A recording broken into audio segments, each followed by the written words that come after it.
Chanakya international academy உங்களுக்குள் இருக்கும் தலைவரை வெளிக்கொண்டு வரும் பியூர் பாலிடிக்ஸ் பயிற்சி பட்டறை. நேரடி மற்றும் இணைய வழி. கான்டாக்ட் 7388824242. வந்து சிறப்பு வாக்காளர் பட்டியல் திருத்தம் பண்ணி வந்து அடுத்த வாரம் துவங்க போறதா தேர்தல் நாங்கள் தெரிவிச்சிருக்கோம். அதை பத்தி உங்களுக்கு கருத்து சார்? ஏற்கனவே பல இடத்துல திருத்தம் பண்ணி சொல்லிட்டு வாக்காளர்கள் நீக்கல் பண்ணிருக்காங்க. என் கருத்து தலைவர் கருத்து என்னவோ அதான் என் கருத்து. துரோகத்தின் நஞ்சுச்செடியாக அதிமுக கட்சி அனைத்தும் அழித்து வருகிறார் என இவரு அமமுக புதுசா இது டிடிவி தினகரன் தெரிவிக்கிறார். எடப்பாடி பெரிய கட்சிக்காரர் பதில் சொல்ல வேண்டியதுதான். வடகிழக்கு பருவமழை முன்னிட்டு முன்னெச்சரிக்கை நடவடிக்கையாக நீர்வளத்துறை சார்பில் அனைத்து பணிகளும் முழுமையாக செஞ்சிருக்குமா சார்? எல்லாம் கிளீனாக இருக்கு.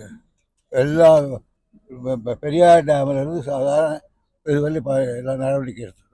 பல்வேறு கிராம பகுதியெல்லாம் பார்த்தீங்கன்னா இந்த தண்ணி ஃபுல்லாக வந்து இந்த சாலைகள்லாம் பெருக்கெடுத்து ஓடுது. அதனால மக்கள்லாம் அது சில நேரங்களில் அப்படியே பழமாகி போகுது. இப்போ கூட நான் அதை பார்க்கறதுக்கு தான் போகிறேன். தொகுதியில் செல்வ பெருந்தொகை போன்ற ஒரு அரசியல் கட்சி தலைவர் இப்படி சொன்னதுக்காக நான் வருத்தப்படுறேன். பொதுவாக உண்மை என்ன தெரிஞ்சு பேசணும். பருவமழை மூடி மறுபடியும் பருவ துவக்க அரசியல் மேட்டூர் டேம் திறந்து நிரம்பியிருந்தால் தான் சீஃப் மினிஸ்டர் வந்து திறப்பார். அந்த ஒன்றை தான் நாங்கள் திறப்பாங்க.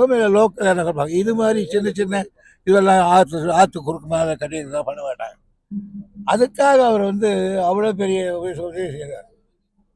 கூப்பிடணுன்னா கூப்பிடலாம். அது ஒரு தப்பு கிடையாது. என்ன கிடையாது. அதாவது இது யாருமே கூப்பிட மாட்டாங்க. ஏரியா நான் கேட்குறேன், காவேரி பாக்கு ஏரி கறக்கிறது பண்ணுறாங்களோ அது மாதிரி அது தேங்கியிருக்கு. அதை கொண்டு வந்து இப்படி ஒன்று செய்திருக்கார்.